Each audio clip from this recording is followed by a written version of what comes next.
Aha! doctor,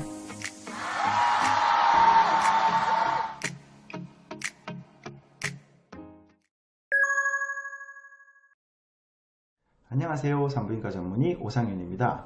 오늘 시간에는 기형아검사 그 네 번째 시간 확진검사에 대해서 설명해 보겠습니다. 물론 확진검사에는 여기서 설명하지 않는 제대천자, 즉 탯줄에서 피를 뽑아서 시행하는 기형아검사도 있긴 하지만 그 검사는 워낙 드물게 시행을 하고 잘 시행하지 않기 때문에 오늘 확진검사 가운데서도 종종 시행하는 양수검사나 용모막 생검에 대해서 설명하는 시간을 가져보겠습니다. 지난 시간까지는 산모혈액으로 시행하는 순차적 기형아 검사나 니프트 검사를 설명했습니다. 그런 검사들을 선별검사라고 했죠. 아무래도 산모 혈액이 검체이다 보니 간접 검사의 성격이 있고 정확도가 조금 떨어지는 확진검사가 되지 못하는 성격이 있었는데요. 오늘은 검체가 바로 태아의 검체이고 분석은 태아 것을 직접 분석하는 것이고 또 이렇게 직접 분석으로 진단된 질환은 확정되는 것이기 때문에 그 확정된 진단 결과로 향후 임신을 지속할 것인지 또는 임신을 종결해야 되는 것인지 이런 결정을 하게 됩니다. 그러므로 오늘 검사는 중대한 결정의 검사이기 때문에 설명을 잘 듣고 잘 이해하시면 좋겠습니다. 그러면 강의를 시작하도록 해보겠습니다.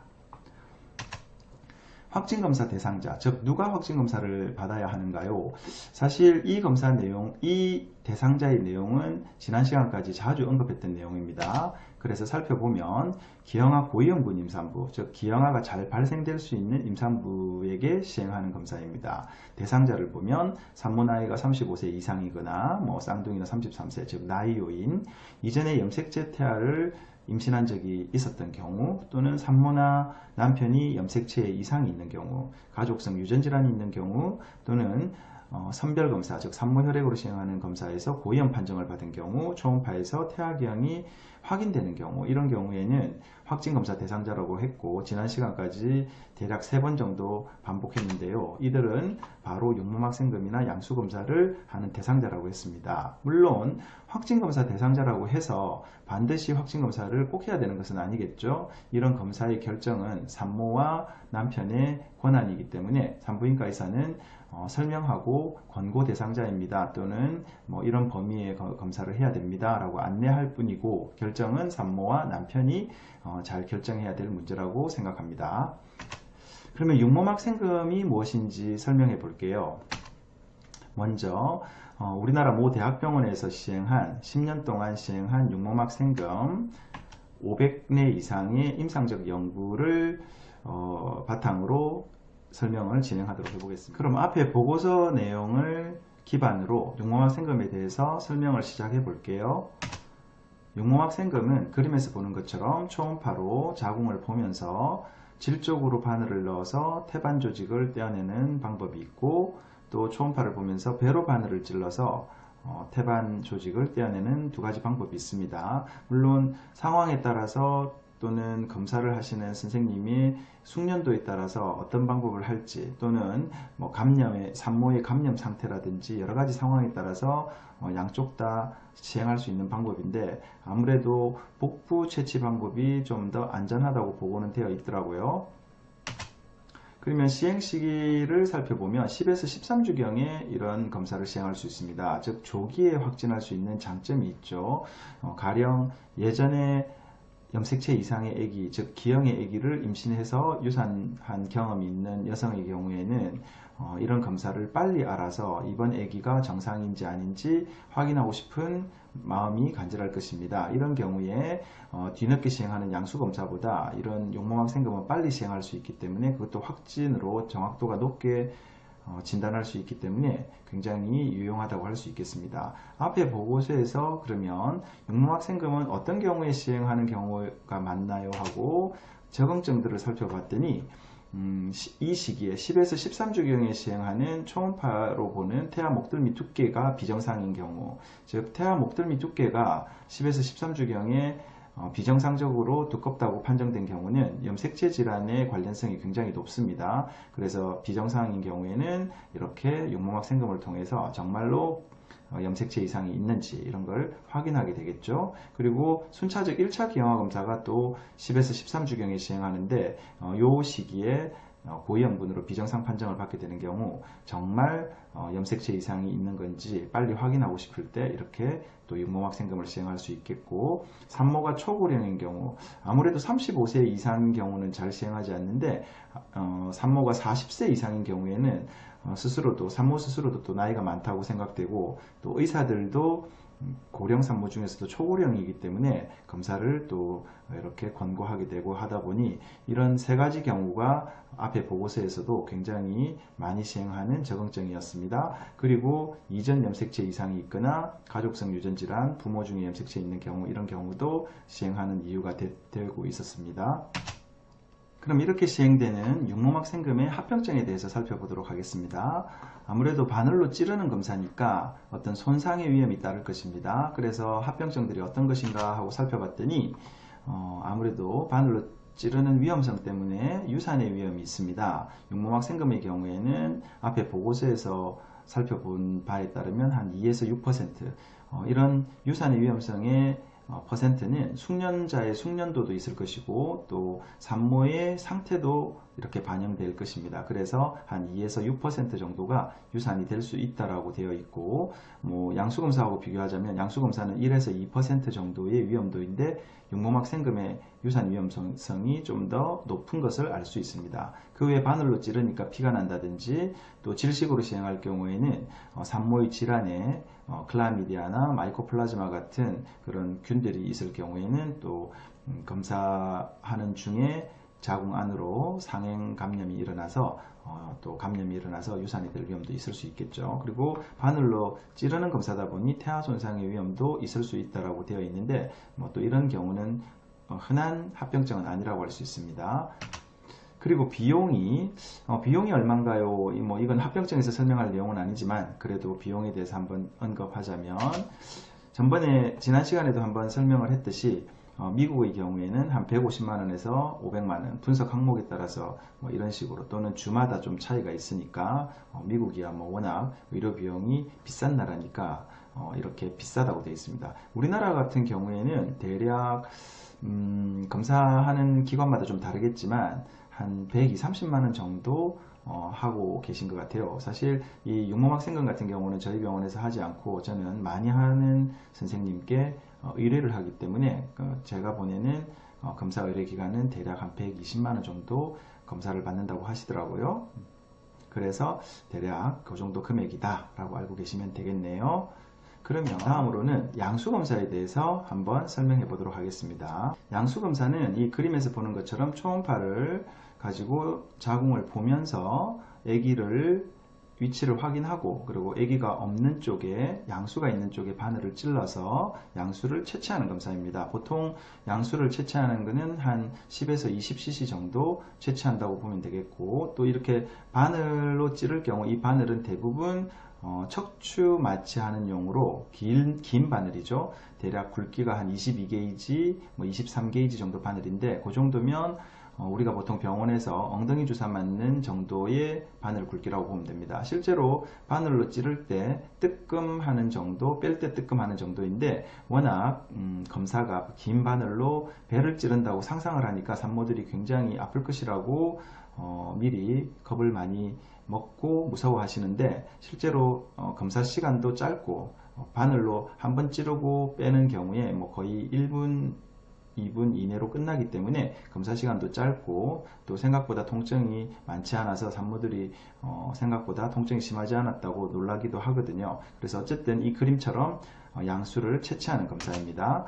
시행 시기는 15주에서 20주경에 시행을 하고, 즉 양수가 어느 정도 많이 있어야 할 수 있는 검사입니다. 그 이전에 조기 양수 검사라는 것도 더 빨리 할 수는 있는데, 워낙 양수가 적고 그럴 경우에는 유산의 위험도 높아지기 때문에 보통 시행 시기를 15에서 20주경에 하는 경우가 대부분이고, 이렇게 이 시기에 시행할 경우에는 확진검사 중에 가장 안전한 검사라고 설명되어 있습니다. 그리고 언제 양수검사를 시행하는가, 적응증들을 살펴보면 순차적 2차 기형아검사, 또는 옛날 같으면 쿼드 검사라고 하죠. 그런 15주에서 20주에 시행하는 검사에서 고위험 판정을 받아서 비정상으로 판정을 받는 경우, 또 초음파에서 기형이 어느 시기에 확인된 경우, 이런 경우에 양수검사를 하게 되고, 이 양수검사를 해서 얻는 태아의 세포는 양수에 있는 태아의 피부세포를 얻는 것입니다. 그리고 그 피부세포를 분석해서 검사 결과를 얻게 됩니다. 이렇게 시행되는 양수검사의 합병증에 대해서 한번 살펴보도록 할게요.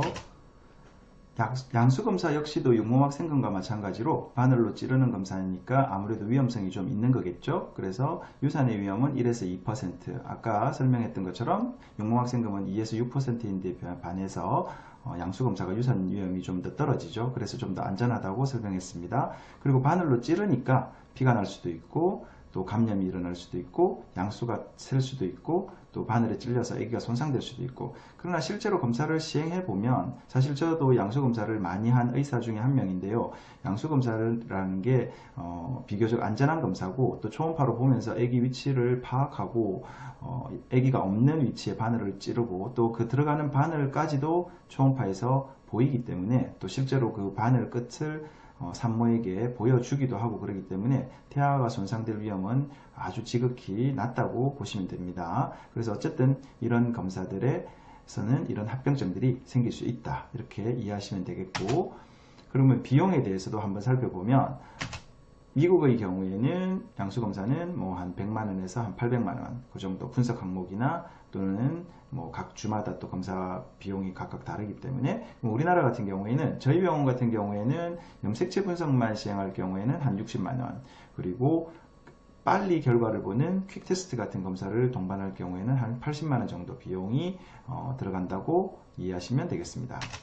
그러면 이 양수검사든지 아니면 육모막 생검이라든지 바늘로 찌르고, 그 다음에 또 그런 찌르는 검사에 따르는 위험도가 있기 때문에 동의서를 받게 됩니다. 그래서 산모와 남편이 동의서를 작성하게 되는데, 그런 양수검사 동의서의 내용들은 대체로 이런 식으로 작성하게 되죠. 뭐 양수검사를 시행하는 경우 이렇게 설명하고, 또 예를 들어서 어떤 산모가 기형아 선별검사에서 고위험으로 판정받은 경우라면 이 경우에 체크를 하고, 또 양수검사를 시행할 경우에 드물지만 발생될 수 있는 합병증, 앞에서 살펴봤던 합병증들, 산모에게서는 바늘로 찔려서 감염이 될 수 있고, 복강내로 피가 날 수 있고, 뭐 내장이 손상될 수 있고 등등, 태아는 유산될 수 있고, 양수가 터질 수 있고, 또 양수가 감염될 수 있고, 뭐 태아 손상이 일어날 수 있고 등등, 이런 것들에 대해서 동의서를 받게 되고, 또 그래서 이런 동의서를 받는 이유는 이런 위험성을 감수하면서 검사를 시행하겠다는 것과,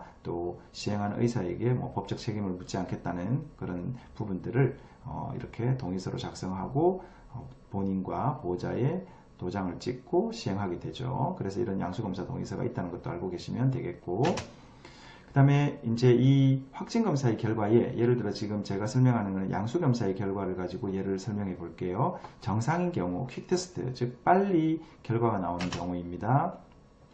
분석 결과를 살펴보면 이렇게 염색체 마이크로 얼레이법으로 분석한다고 되어 있고, 이런 방법으로 이런 염색체 분석을 한다고 되어 있는데, 사실 퀵테스트는 뭐 크로모좀 마이크로 얼레이 방법이나 QF-PCR 방법이나 이런 식으로 뭐 여러 가지 분석 방법이 있는 것 같은데요. 이런 분석 방법은 사실 산부인과 의사의 전문 영역은 아닙니다. 이런 검사를 시행하는 의사들은 임상병리 전문의 선생님들이 따로 계시고, 그분들이 뭐 분석 방법이라든지 그 분석 방법에 따른 의의라든지 뭐 해석 방법이라든지 이런 것들을 전문적으로 다루고 계시고, 저희는 그분들이 분석한 내용을 받아서 그걸 산모들에게 설명하고 어떤 향후 임신을 어떤 결정을 할지 결정하는 의사들이기 때문에, 그렇지만 이런 마이크로얼레이법이 어떤 방법인가 한번 살펴보자면, 이런 염색체 검사 결과들을 여기 판독지에 보면 1번부터 15가지